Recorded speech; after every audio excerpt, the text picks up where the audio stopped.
Hey, I'm Ed. Today we're going to show you how to replace the lid hinge on your Whirlpool washer. If you're experiencing problems like the lid not closing evenly, strange noises when opening or closing, or difficulty in keeping the lid open, it might be time to check or replace this part. Before we get started, make sure to like this video, subscribe to our channel for more straightforward and helpful appliance repair tips. Let's tackle this together.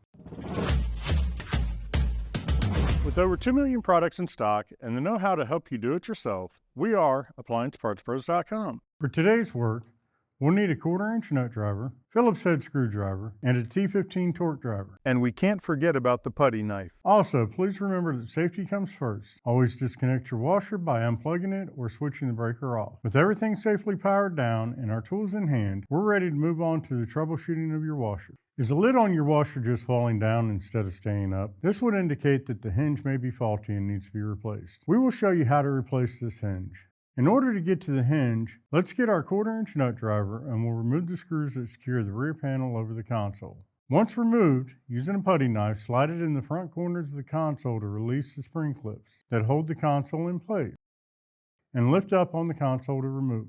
Then you'll need to remove the 2 screws that hold the main top to the back. You will need to raise the lid and remove the 2 hinge pin screws from both sides using a T15 Torx driver. Lift the lid off the hinge pin. Once the hinge pin is out, you'll remove the Phillips head screws from the main top just below where the console was located. You'll slide the main top forward, lift up, then slide it back slightly to lift the rest away. We will need to support the main top to make sure that it does not fall.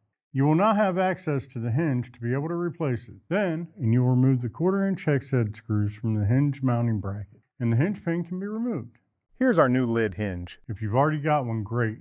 If not, you can pick one up at AppliancePartsPros.com. Now that we have the new hinge, we can now put the hinge back in place. You'll put the 1/4-inch screw to secure it, and then lower the main top. You will then put the Phillips head screw in to secure it. You will then put the console back in place and the rear panel onto the back and secure it with the screws. Place the hinge pins back in place and then slide the lid onto the hinge pins. Then you will put the screws back in to secure it. Then secure the main top back to the rear panel. Don't forget to plug the washer back in or turn on that breaker. Great job getting your Whirlpool washer lid back in action. We'd love to hear how your repair went, so feel free to share your experience in the comments below. If you need a replacement lid hinge or any other part, simply grab your model number and visit AppliancePartsPros.com. Most orders arrive within just a few days, so you can get back to stress-free laundry days sooner. Thank you for allowing us to guide you through your repair journey, and we look forward to helping you with your next project.